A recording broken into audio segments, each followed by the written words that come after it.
أشهد أن لا إله إلا الله وحده لا شريك له وأشهد أن محمدا عبده ورسوله أما بعد فأعوذ بالله من الشيطان الرجيم بسم الله الرحمن الرحيم الحمد لله رب العالمين الرحمن الرحيم مالك يوم الدين إياك نعبد وإياك نستعين اهدنا الصراط المستقيم صراط الذين أنعمت عليهم غير المغضوب عليهم ولا الضالين شهر رمضان الذي أنزل فيه القرآن هدى للناس وبينات من الهدى والفرقان ومن شهد منكم الشهر فليصم ومن كان مريضا وعلى سفر فعدة من أيام أخر يريد الله بكم اليسر ولا يريد بكم العسر ولتكملوا العدة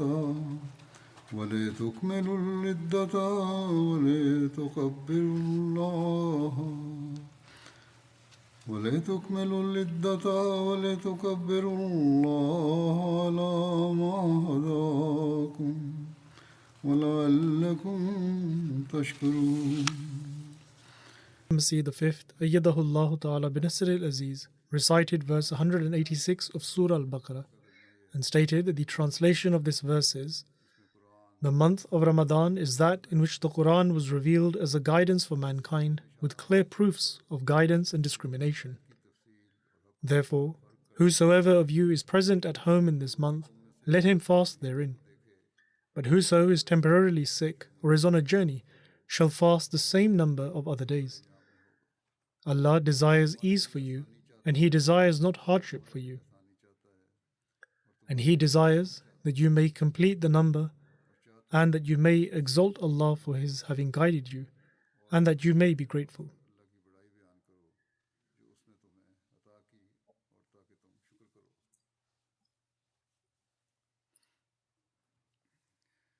In this verse of the Holy Quran, Allah the Almighty has outlined the importance of the month of Ramadan, as the Holy Quran was revealed in this month, which is a magnificent guidance for the whole of mankind.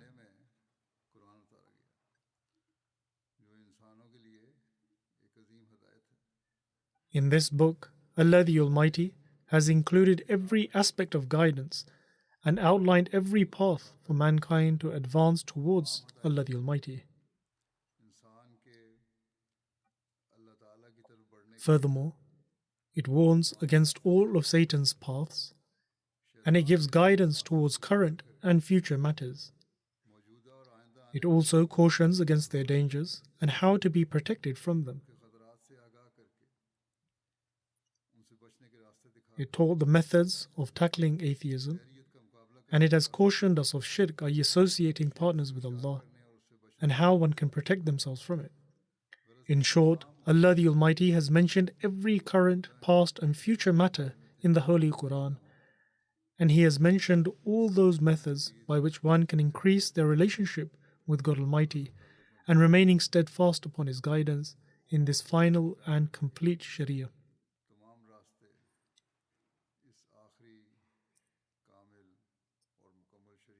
Thus, fortunate are those who make this magnificent book their code of conduct, and act accordingly and reform their worldly life as well as the hereafter.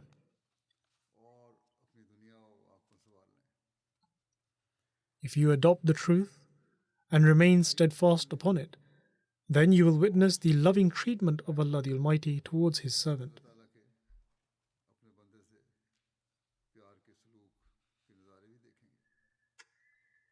Hence, this is the importance of the month of Ramadan, as Allah the Almighty has revealed to us a perfect Sharia during this month.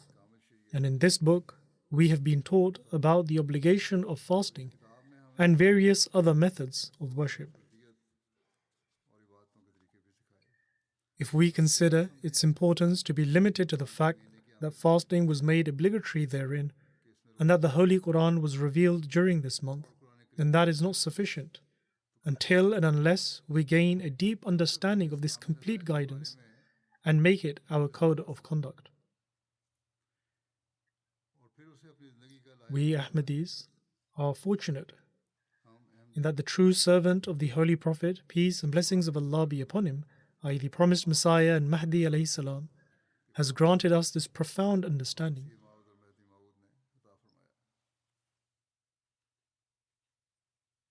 Hence, for this we must read his books and commentaries so that we can understand this magnificent book and guidance and also act upon it.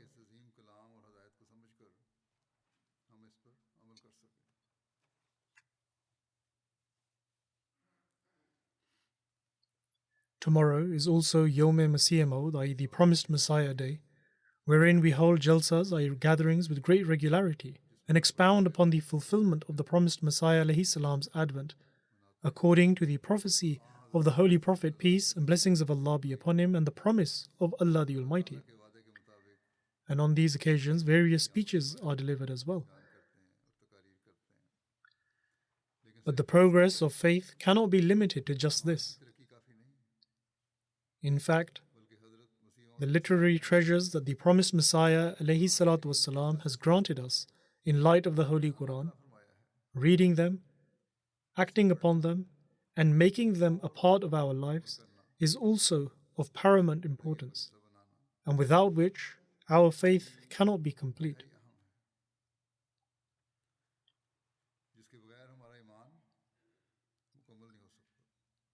The promised Messiah alayhi salatu wasalam taught us that through the divine attribute of graciousness, God Almighty has bestowed an enormous favor upon us by revealing a scripture as noble as the Holy Quran to the Holy Prophet, peace and blessings of Allah be upon him.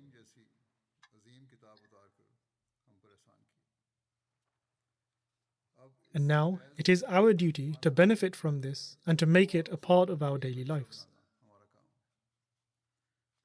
Hence, we should give special attention to this. By simply fasting during the month of Ramadan and offering our daily prayers and offering some optional prayers alone, we cannot fulfill the rights of Ramadan. Rather, to read the Holy Quran carefully and to search for its commandments and then to act upon them is also essential.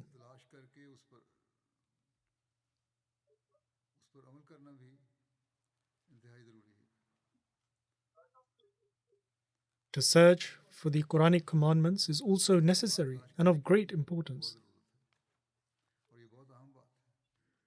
And it is this very search which will make us go from being recipients of God's graciousness to witnesses of His divine mercy as well.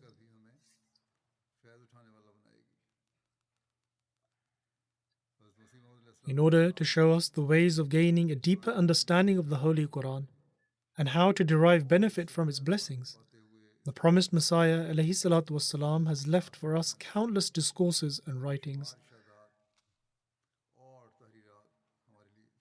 And by reading and acting on this, we can partake of the Holy Quran's blessings in the truest sense.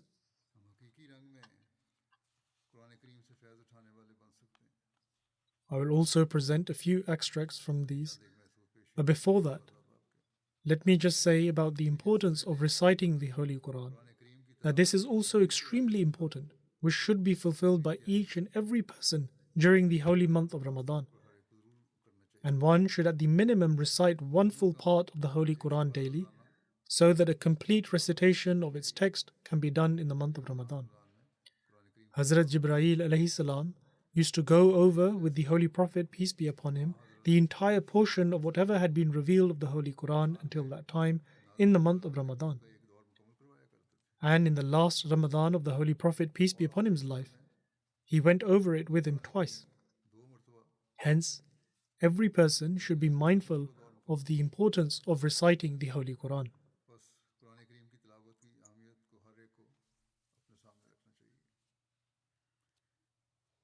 Under the following verse of the Holy Quran, the promised Messiah alayhi salatu wassalam states, Shahru Ramadan alladhi unzila fihi al-Quran.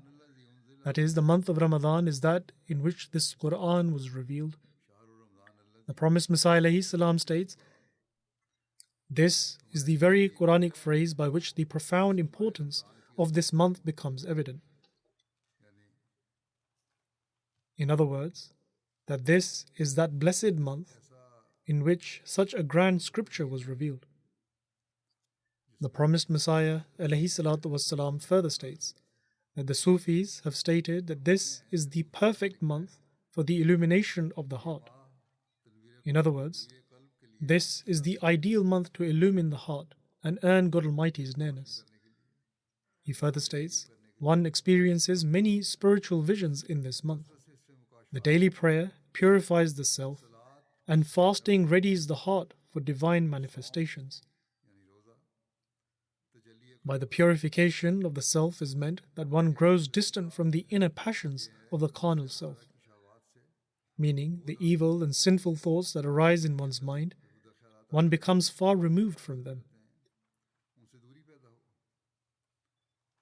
And readying the heart for divine manifestation refers to the door of visions being opened, so that one may behold God.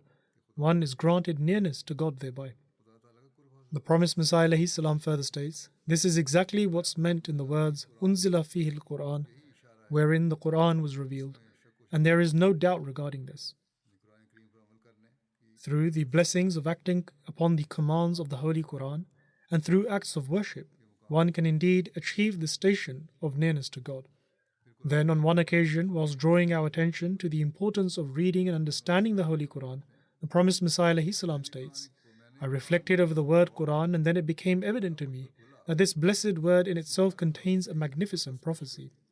The prophecy is that this book alone is the Quran, i.e. a book that is worthy of being recited, and there will be a time when this will be the case even more so than before. In the era when other books will also be recited alongside the Quran shall alone be worthy of being recited, so that the honor of Islam may be saved and falsehood may be uprooted. Other books will deserve to be forsaken completely. The promised Messiah states, this is also the meaning of Furqan, i.e. distinction. In other words, this book alone shall stand to distinguish between truth and falsehood, and no other compilation of hadiths or any other book for that matter shall be equal in value or stature. The promised Messiah alayhi salam further states, now forsake all other books and read the book of Allah day and night. Truly devoid of faith is one who does not turn to the Quran and who remains day and night engaged in studying other books. Our community ought to become absorbed with heart and soul in studying and reflecting on the Holy Quran, and should not let themselves become overly preoccupied in studying the Hadith. It is most regrettable that the Holy Quran is not given the same attention nor studied as are the Hadith. At this time, if you employ the weapon known as the Holy Quran, you shall be victorious. No darkness will be able to stand in the face of this light. I say that in reality, this is the only weapon which is effective even now and will continue to be so.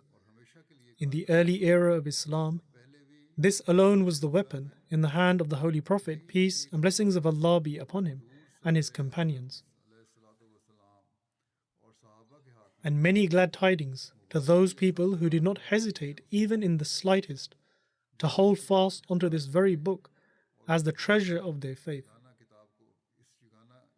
And they passionately and joyously accepted this Furqan, i.e. the Holy Quran, and spiritual light.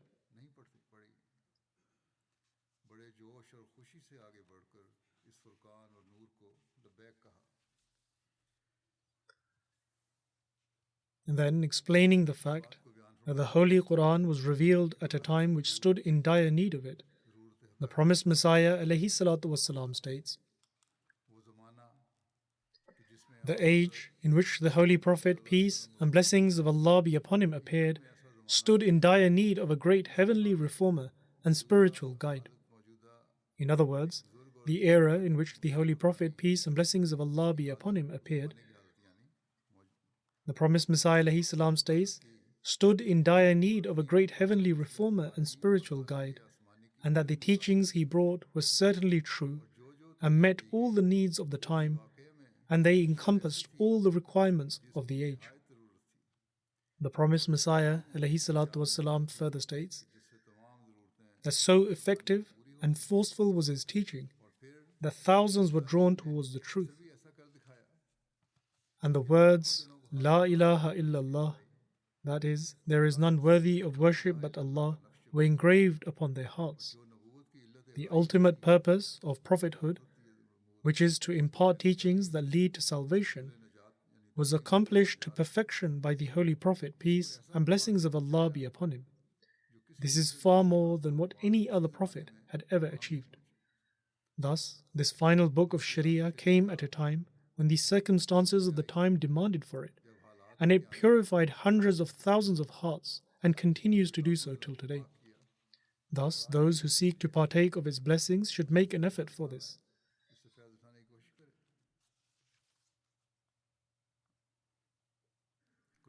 The Holy Quran enables one to reach a stage of perfection in knowledge and conduct. It is not just based on mere claims. In fact, the actions of the pious Muslims till this day is a testament to this. And in relation to this, the promised Messiah ﷺ states, "Here it should be borne in mind that those who believe in reason alone are as defective and deficient in action, faithfulness, and sincerity of conduct as they are deficient in knowledge, enlightenment, and certainty. Their group has not produced any such examples from whom it can be proven that they are faithful and elect servants of God like millions of holy ones whose blessings were so manifested in the world that through the preaching, admonition, prayer, attention, and interacting fellowship of each one, hundreds of people became pure of conduct and men of God, and completely turned to their Lord so as to pay no attention to the world and its contents. They severed themselves altogether from the delights, comforts, joys, renown, pride, properties, and kingdoms of this world, and followed that path of righteousness whereby hundreds of them lost their lives. In other words, a passion of sacrifice was instilled in them for the sake of their faith and for the sake of their Lord. The promised Messiah ﷺ stated that hundreds of them lost their lives, thousands of heads were cut off, and the earth was drenched with the blood of hundreds of thousands of holy ones. But despite all of these calamities, they showed such fidelity that like devoted lovers they remained smiling while their feet were shackled. They were joyful while suffering pain, and were grateful in the midst of misfortunes. They abandoned their homes out of the love for that very one, i.e. God, and chose disgrace instead of honor, bore calamities instead of comfort, and accepted poverty in place of wealth, and were content with indigence, isolation, and destitution over every kind of relationship, association, and kinship. They put seals of testimony on the existence of God by letting their blood be shed, having their heads severed, and sacrificing their lives. Through the blessing of truly following the word of God, such special light was generated within them, as has never been found in others. These people were not only found in the past, rather this exalted group continues to appear among the followers of Islam and has repeatedly confuted and silenced its opponents by its enlightened existence. Thus, I have conclusively proven to the deniers that just as the Holy Quran conveys one to the highest degree of perfection in the ranks of knowledge, in the same way one also attains perfection in the ranks of conduct through it. The signs and light of being accepted by the one true God have always appeared and continue to appear in those who follow this holy word. If one truly adheres to it, then they will be able to attain these very standards. The promised Messiah ﷺ states that they never appear in others. In conclusion, this proof which one can observe with one's own eyes is sufficient for a seeker after truth. That is, those heavenly blessings and divine signs are found only in the perfect followers of the Holy Quran. Such signs can only be seen by those who perfectly follow the Holy Quran. The promised Messiah ﷺ says, and all other sects who renounce the true and holy revelation, whether Brahmos, Aryas or Christians, are deprived and destitute of this light of truth. Hence, I myself take the responsibility for satisfying every denier, provided such a one, being ready to embrace Islam sincerely, takes the trouble of approaching me for seeking the truth with good intention, steadfastness, patience, and sincerity. Thus, whosoever seeks to attain this guidance with true sincerity, then the intellectual and physical faculties shall increase. This is the claim of the Holy Quran, and the promised Messiah ﷺ announced that they should come to him to learn from him, and he shall teach them. The promised Messiah ﷺ states, how grave an injustice that the nation should follow a materialistic people and abandon the principles of Islam and forsake the Quran, which transformed savages into humans and then humans into godly people. Those who wish to see Islam in a better state as a living faith by making the Western world their ideal. In other words, they think that the Western world has made great progress and they want to follow its lead. Such people cannot succeed. The promised Messiah ﷺ states, only those will succeed who follow the Holy Quran. In other words, they will attain success in their secular life, religious life, and in the hereafter. Worldly people only have aspirations for success in this world. But if one wants to attain every kind of success, then that is only through the Holy Quran. The promised Messiah states that success is impossible and inconceivable if one forsakes the Quran. These people are pursuing an imaginary hope in search of success. Keep the examples of the companions before you. When the companions followed the Prophet of God, peace and blessings of Allah be upon him, and gave precedence to religion over worldly affairs, then all of the promises made to them by Allah the Almighty were fulfilled. Initially, the opponents would mock the companions and say that those who cannot even leave their homes with freedom claim that they shall be given kingdoms. In other words, they speak whilst in hiding and yet talk about being granted kingdoms. However, when the companions lost themselves in obedience to the Messenger of Allah, peace and blessings of Allah be upon him, they attained all that of which they were long deprived. They loved the Holy Quran and the Messenger of Allah, peace be upon him, and strove to obey and follow him day and night. They would not even follow the disbelievers in their custom and traditions. In other words, they completely abandoned them. As long as Islam remained in this state, it enjoyed an era of prosperity and success. And the secret in this was that when God is yours, then how can you suffer any grief? The promised Messiah ﷺ states that the key to the victories and triumphs of the Muslims was faith as well.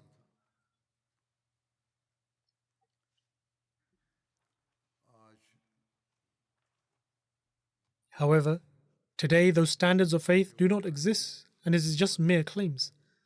If one wants to attain this prosperity, then they have to increase their level of faith. The promised Messiah ﷺ further states, Salahuddin was confronted by a swarm of attacks, but to the very end, no one was able to defeat him. His intention was to serve Islam. Hence, for a period in time, this era prevailed.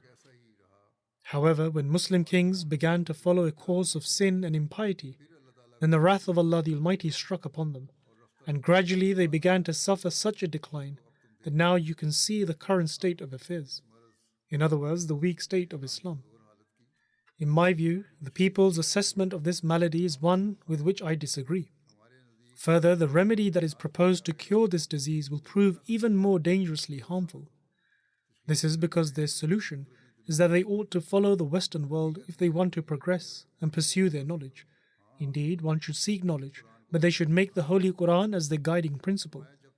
The promised Messiah ﷺ states, until Muslims turn to the Holy Quran, they will not develop true faith. They will not become healthy. Honor and success will only be attained on the path from which it was achieved in previous times.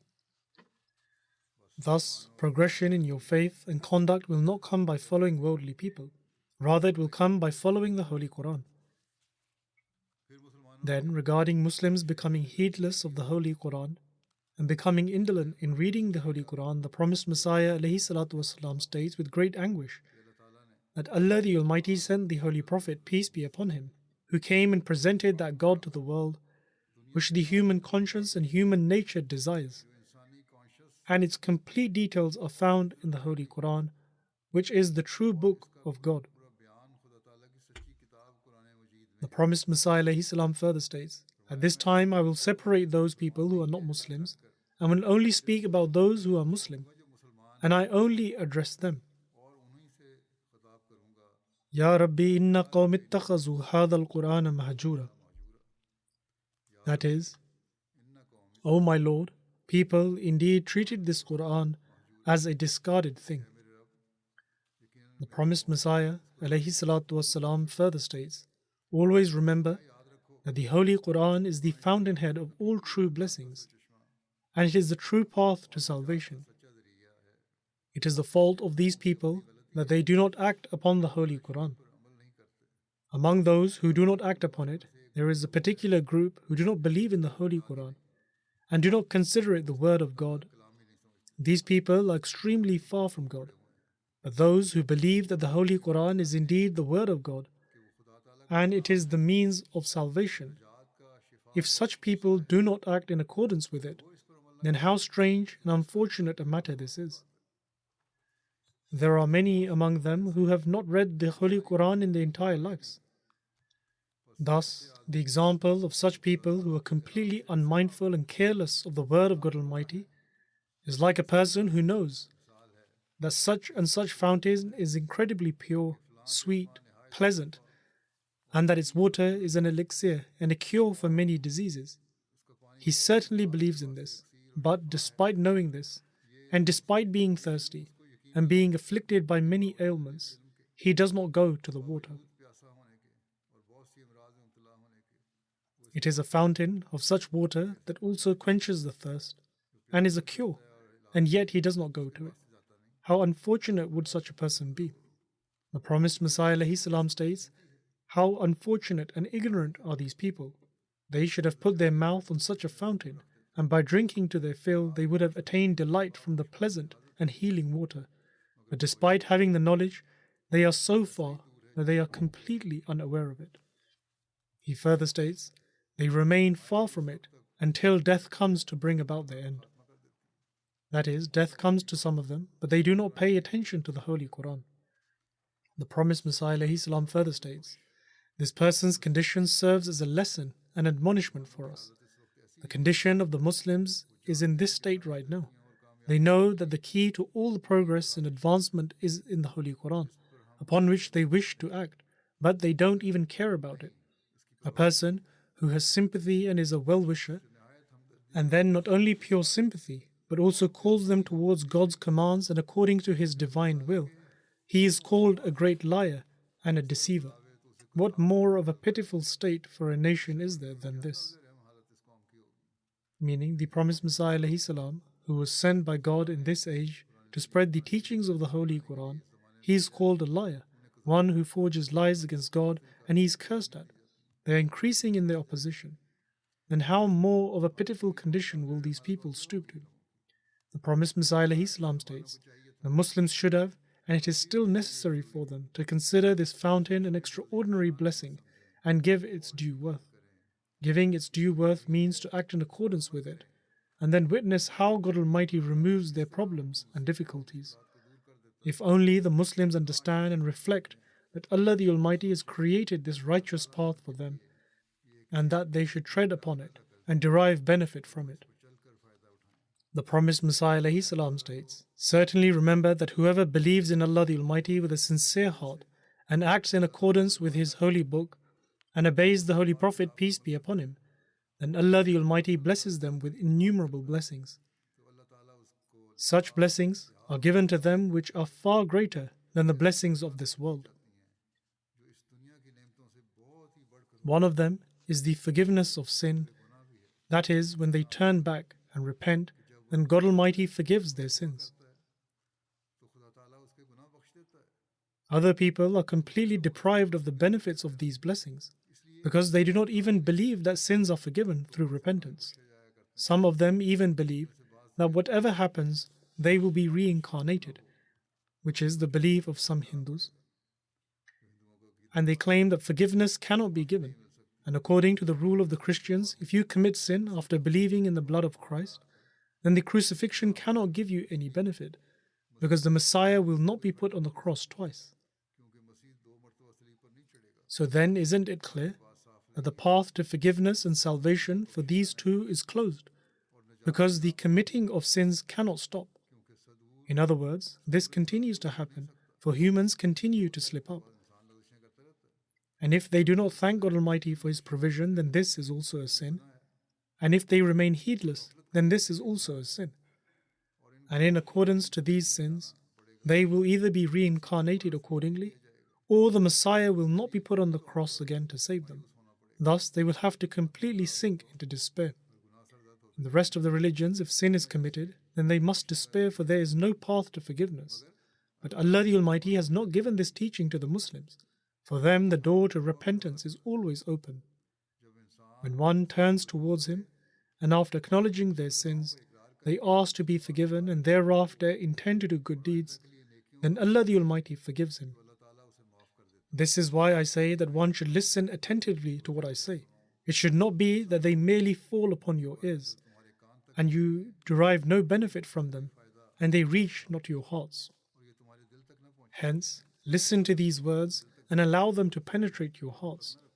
Do not let them only reach the ears. The promised Messiah states, listen with full attention and give them a place in your hearts, and demonstrate that you have not listened to them just superficially. Its effect should not be limited to just that moment. Instead, it should have a deep impact. The effect of it should not remain only in the moment in which one is sitting listening to the sermon, but in fact it should be acted upon later as well. To act upon it means to read the Holy Quran, to inculcate this habit during Ramadan, and to make it a lasting part of one's life, and to act upon its teachings. An allegation is raised against Ahmadis that, God forbid, we alter the Holy Quran. And nowadays lawsuits are brought against Ahmadis under this very law by the clerics in Pakistan. I shall narrate from the very words of the promised Messiah ﷺ in relation to this. He states, the Holy Quran is the means of receiving the divine law and salvation. Altering this would be a severe sin. How peculiar would it be that we raise the very same allegation against the Jews and Christians, but then treat the Holy Quran in the same manner? I am further disappointed and astonished that the Christians, whose book is actually altered and interpolated, they try to prove that it has not been changed, whereas we ourselves are worried about making alterations. That is to say, those whose books and older scriptures have been altered claim that they have not been distorted, whereas our own actions are such that we are making alterations. The promised Messiah ﷺ continues, a liar is impure and wicked. The promised Messiah ﷺ presented his own point of view and stated that you claim that the Holy Quran has been altered. And he says that impure and wicked is a liar. And to alter the words of Allah the Almighty is also a form of lying, so one should refrain from it. Therefore, our teaching is that one should abstain from any sort of alteration in the Holy Quran, for the one who makes alterations is impure and wicked. Hence, those who raise allegations against us should understand that would we wish to be counted among the impure and wicked by making alterations?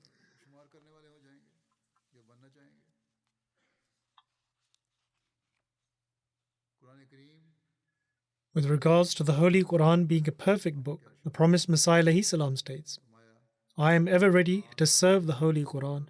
Anything pertaining to the commandments of the Quran and also the pure religion of the Holy Prophet, peace be upon him, to the extent that I am prepared to lay down my life for this. I have firm conviction that the Holy Quran is a complete and perfect book, and without showing complete obedience to the Quran and the Holy Prophet, peace be upon him, it is not possible to attain salvation. And I deem the one who adds anything or takes away from the Holy Quran and the one who removes themselves from the obedience of the Holy Prophet, peace be upon him, to be a disbeliever and an apostate.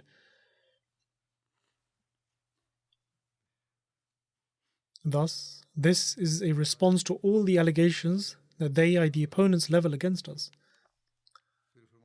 The promised Messiah ﷺ then states that one can discover the path to salvation from the Holy Quran and is illumined by means of it. The promised Messiah ﷺ made it absolutely clear that there is no other book through which one can attain guidance and be illumined aside from the Holy Quran.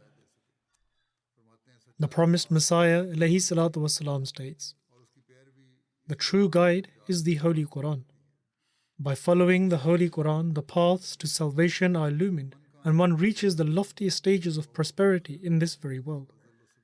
But whoso is blind in this world will be blind in the hereafter, and even more astray from the way.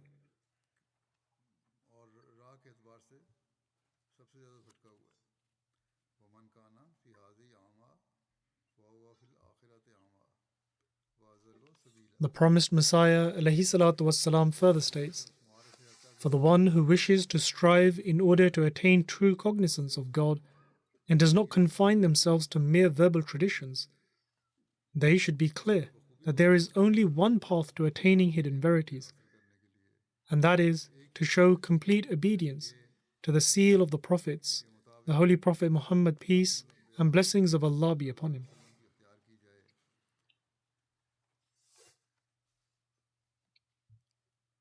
And also to make the teachings of the Holy Quran one's guide and leader. The promised Messiah ﷺ has written in Arabic here and says that one should strive and not confine themselves to mere verbal traditions, that is, not always giving references of hadith. It should be clear that in order to attain the hidden verities, they must show complete obedience to the seal of the prophets, the Holy Prophet, peace and blessings of Allah be upon him, and to make the teachings of the Holy Quran one's guide and leader. For this reason, there are many among Christians and Hindus who expend their energy in different disciplines and yoga, owing to which they render their bodies useless. And they spend years in jungles and go to the extremities in these exercises. In other words, they carry out extensive exercises. They become totally cut off from any pleasures. Yet, despite all this, they are not endowed the special light which the Muslims have been bestowed with, despite performing less exercises and not following asceticism. In other words, they cannot acquire those traits, but if they follow the Holy Quran, then they can. Thus, it is evident that the right path is what has been taught by the Holy Quran. And there is no doubt that if a person repents and is remorseful and spends 10 days acting on the commandments of the Quran, then they will see light descending upon their hearts, as it were. This aspect particular to Islam is something that is proven. It is not the case, it is something that needs to be tested. Rather, hundreds of souls have partaken of this blessing. There are hundreds of examples of those who have tried and reaped its blessings. It is not a mere verbal claim. Rather, those who have acted on it have enjoyed its blessings. And in fact, there are hundreds of thousands of such examples. Thus, it is incumbent upon us to ponder over this matter more than before and also instill this importance within our progenies. The promised Messiah ﷺ has explained that people generally do not have true faith in God Almighty, and that even those people who profess belief in God are in a weakened state.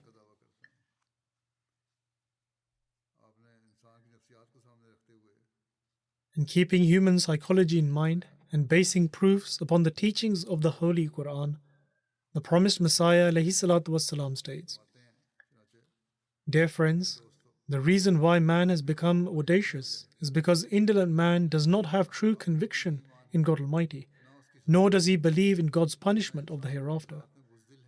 Otherwise, by nature man is cowardly. Man usually displays cowardice, and giving an example of this, the promised Messiah ﷺ states, "Observe, if living under one roof a few people are seated and suddenly an earthquake strikes, every single one of them would run outside." And the reason for this is that every single one of them is convinced that if they remain seated a few more minutes under the roof, death will be certain, as the roof would cave in on them. Since those who commit sin do not have conviction in God's existence and nor believe in His punishment, that is why they commit sin brazenly. Those who seek salvation in fictitious and superficial ways of attaining salvation, they become even more daring in committing sins. This is because finding fictitious ways will not grant a person conviction. But the person who develops firm belief that God exists and that a sinner will not escape punishment, then provided that knowledge is absolute and not mere superficial, that person will undoubtedly save themselves from the path of sin. True philosophy of salvation is that which has been explained by the Holy Quran. Accept it if you so wish. Thus, if a person tries to act upon the commandments of Allah the Almighty and to develop perfect faith, they will be saved, otherwise it is a difficult task. The promised Messiah ﷺ states, "So blessed are those who wage war with their inner selves for the sake of God, and wretched are those who war with God for the sake of their own souls and act against His will. He who ignores the will of God for the sake of his inner self will never enter heaven. Strive hard so that not even a single dot or iota of the Holy Quran may testify against you and cause you to be punished. For even the smallest particle of evil is punishable. Time is short, and there is no telling how long one shall live. Make haste, for twilight will soon descend. Consider over and over what you shall present before God, lest it be deemed so inadequate that it is no more than waste, no more than a foul and defiled offering unfit for presentation before the royal court. May Allah the Almighty enable us to truly understand and act upon the teachings of the Holy Quran. May we always be among those who are grateful to Allah the Almighty, and may we derive benefit from His teachings which He has bestowed upon us. May Allah the Almighty increase us in our faith, conviction, and in the fear of Allah the Almighty. May we always live in accordance to the teachings of the Holy Quran and not just limit this to the month of Ramadan. If we do this, only then can we say that we have tried to do justice to our bai'at with the promised Messiah ﷺ, who was sent in servitude of the Holy Prophet, peace and blessings of Allah be upon him, for the rejuvenation of Islam and to establish the sovereignty of the Holy Quran upon us.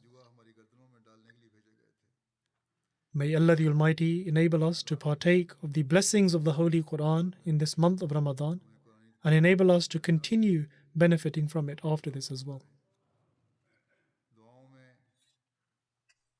Remember the Palestinians in your prayers as well. In addition to the war, children and the innocent are also losing their lives because of hunger and illness. Now even UN organizations are saying that this famine is the result of human action, which is due to the cruelty and stubbornness of the Israeli government. If the access is granted and aid could quickly be delivered, then even now there are chances for improvement. Also, pray for the people of Sudan. May Allah the Almighty grant understanding to their leaders and those in power. People there are also dying of hunger and illness, and they are inflicting cruelties on their own people. And this is all because they are seeking to fulfill their personal interests and have forgotten the Quranic teachings, and also they refuse to accept the one sent by God in this era.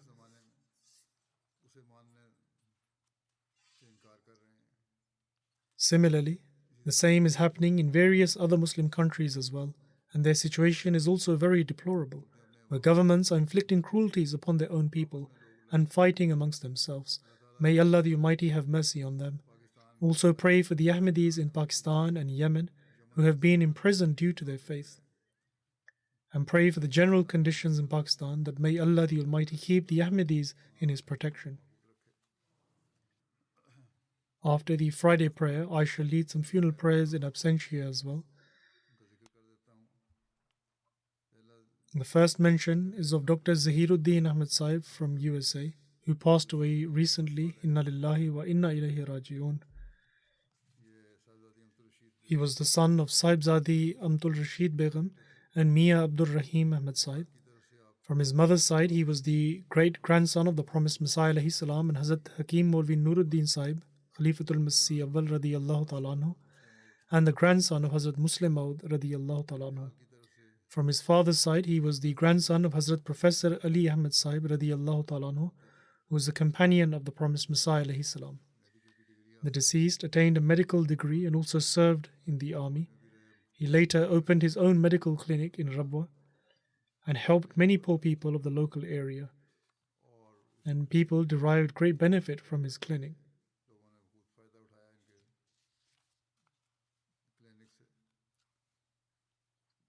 He also had the opportunity to serve in Khudam al-Ahmadiyya and in Ansarullah as Muhtamim and Qaid. And ever since he moved to USA, he had the opportunity to serve as the National Secretary Talimul Quran. He had a unique bond with Khilafat, full of love and devotion. And I also observed that after I became Khalifa, he greatly expressed this relationship with me. He would always write for prayers and would always request for prayers before starting any work. He worked very diligently and passionately in the department of Talimul Quran. His wife Rizwana Sahiba says that he had boundless love for the Holy Quran and he regularly did the tilawat. Even in the car whilst traveling, he would either recite the tilawat himself or ask one of his children with him to recite, and would then also correct their recitation. His daughter Salmana says that even after my marriage, he would regularly teach me the translation of the Holy Quran over the phone, and during the holidays he would teach his grandchildren the Holy Quran himself. Another commendable quality of his was that he would immediately apologize upon making even the smallest mistake. He would also invite new converts to joyous occasions and advise his children to do the same.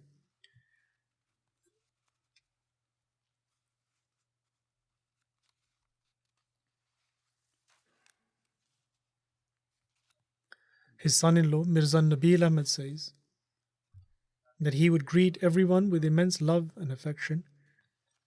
He would advise us to regularly offer prayers in congregation and recite the Holy Quran, and abided by this himself as well. During COVID, he would gather everyone in his entire household and lead them in prayer. He always said that if you ever have a problem, write a letter to the Khalifa of the time.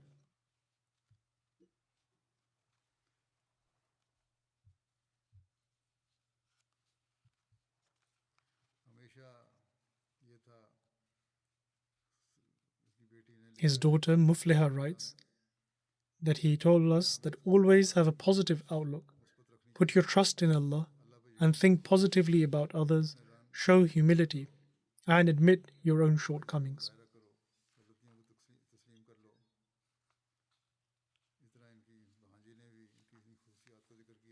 Similarly, his niece also mentioned these very qualities and also wrote that anyone who comes to offer condolences expresses that he spoke very lovingly and was extremely benevolent.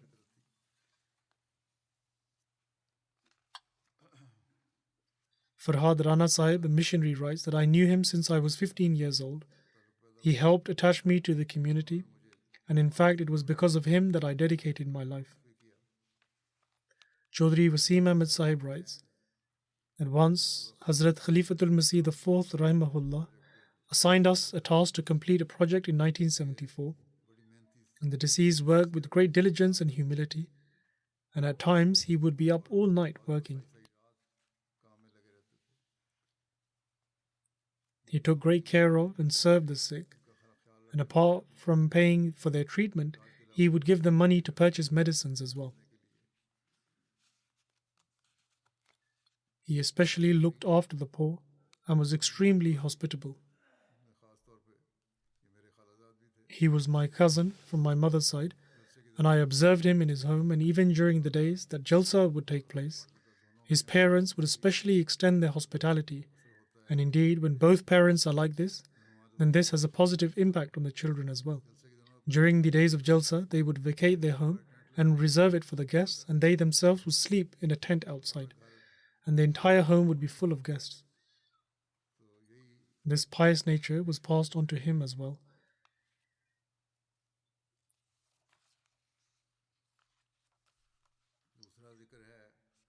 The next mention is of Hassan Abidin Agha Sahib, who was a Syrian residing in Canada.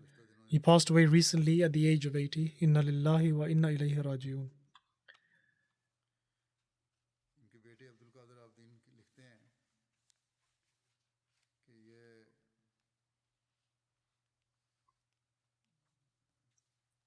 हमारे यहाँ His son Abdul Qadir Abidin writes that my father was born in a Sunni household, and thereafter he became a Shia. Then my elder brother, Bashir Abidin, came to know about the community through MTA. He was impacted by the community's explanations and elucidations on different matters, after which he was convinced of the truth of Ahmadiyyat. He then started speaking about this at home, and my father, brother, and I debated for about 2 months until we too became satisfied and filled out the form for the Pledge of Allegiance. He further writes, my father was held in great regard by my sisters, and because of him they too accepted Ahmadiyyat, and the whole family joined the community. Later their house became the headquarters for the community there. There they would preach the message of Ahmadiyyat, offer prayers, and also offer the Friday prayers. He also had the opportunity to serve as the local president of the Halb chapter in Syria. He offered the Tahajjud prayer regularly and also read the books of the community on a regular basis. He possessed excellent moral qualities and deeply loved Khilafat. He had great regard and reverence for missionaries. He led a simple life and was very hospitable.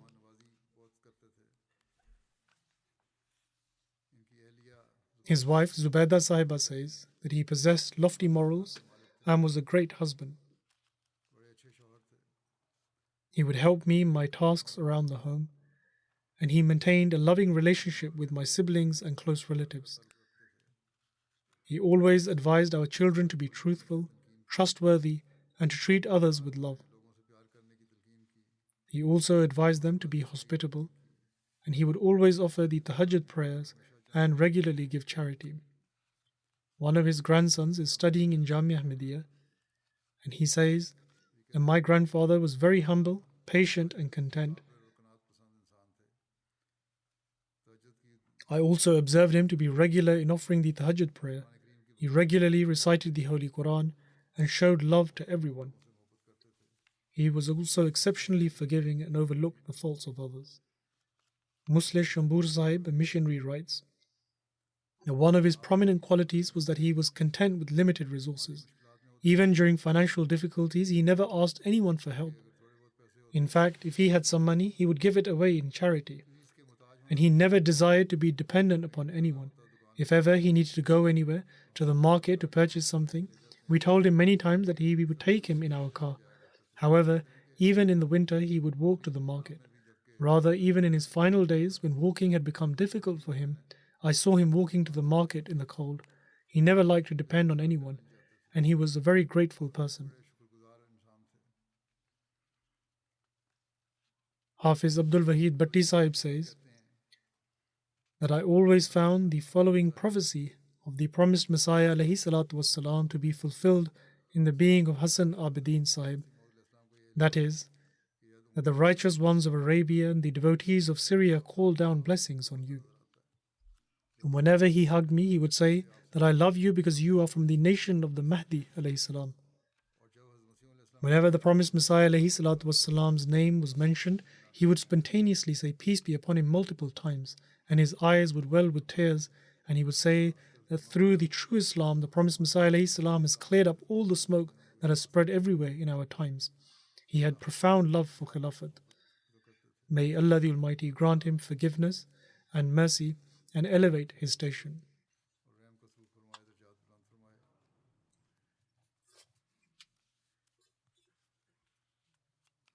The next mention is of Usman Hussain Muhammad Khair Sahib, who recently passed away at the age of 60.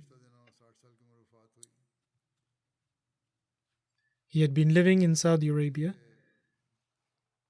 and he learned about the Jamaat in 2007 through MTA, after which he pledged allegiance. He was originally from Sudan and later returned there. He had a satellite installed at home and then started preaching to his family and siblings as well. And the rest of his family also accepted Ahmadiyyat, including 3 brothers, a sister, his wife, and his children. Initially, he had not received a response of acceptance for his Pledge of Allegiance, and so he wrote another letter with his Pledge of Allegiance along with his siblings, and he was only at ease once he had received a response of acceptance for his Pledge of Allegiance.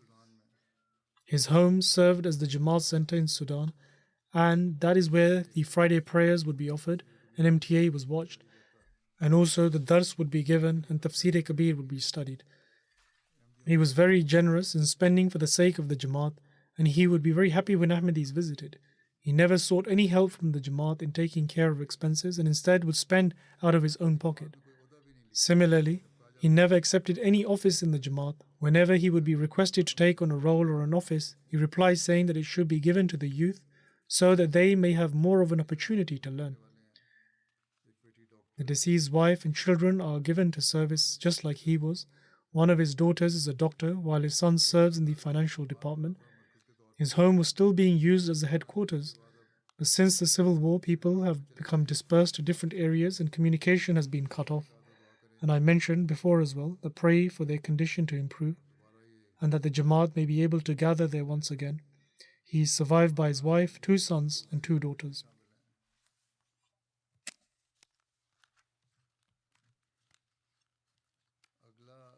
The next mention is of Muhammad Zahrabi Sahib from Algeria. He recently passed away at the age of 48. Inna lillahi wa inna ilayhi raji'un.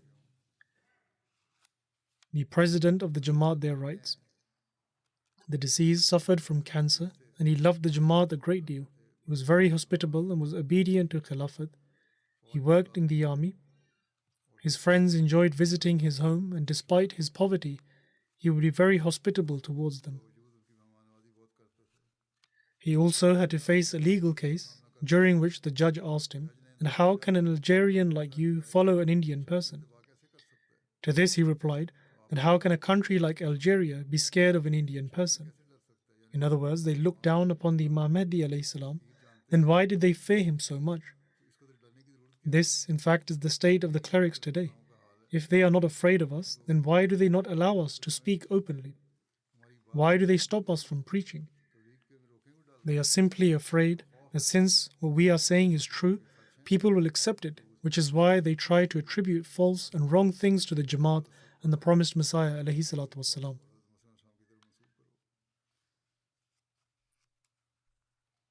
Regarding his connection with Khilafat, he writes, "And when I told them to register the Jamaat in Algeria as a charity, there were some people of the opinion that this should not be done.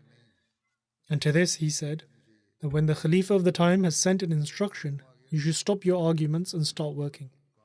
And then he said to the president of the Jamaat that we are with you, you should proceed."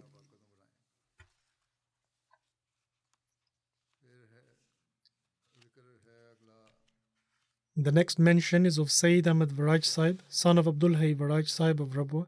He recently passed away. Ahmadiyyat was established in his family through his great paternal grandfather, who was a companion of the promised Messiah alayhi salatu wassalam. He was also charged with legal cases according to the report of Nazarat-e-Umur Amma. It was a false charge of blasphemy, as a result of which he was taken into custody.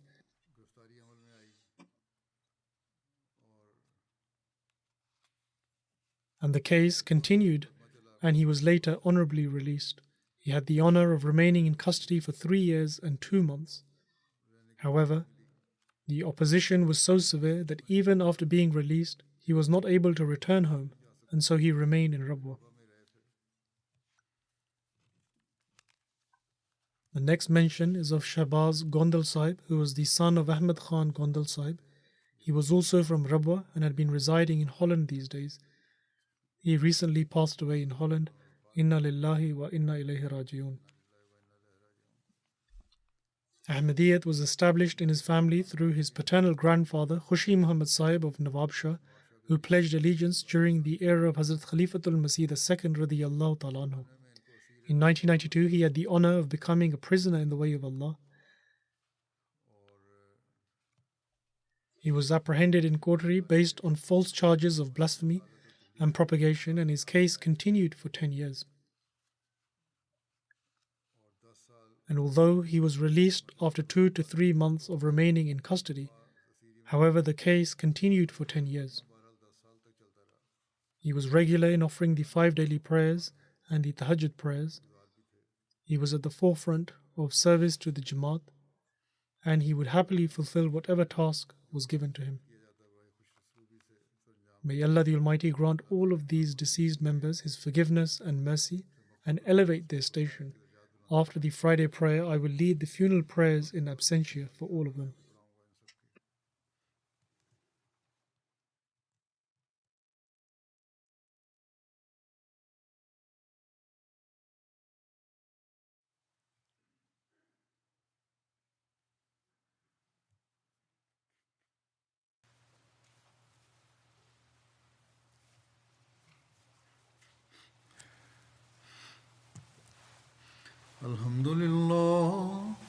الحمد لله نحمده ونستعينه ونستغفره ونؤمن به ونتوكل عليه ونعوذ بالله من شرور أنفسنا ومن سيئات أعمالنا من يهده الله فلا مضل له ومن يضلل فلا هادي له ونشهد أن لا إله إلا الله ونشهد أن محمدا عبده ورسوله عباد الله رحمكم الله إن الله يأمر بالعدل والإحسان وإيتاء ذي القربى وينهى عن الفحشاء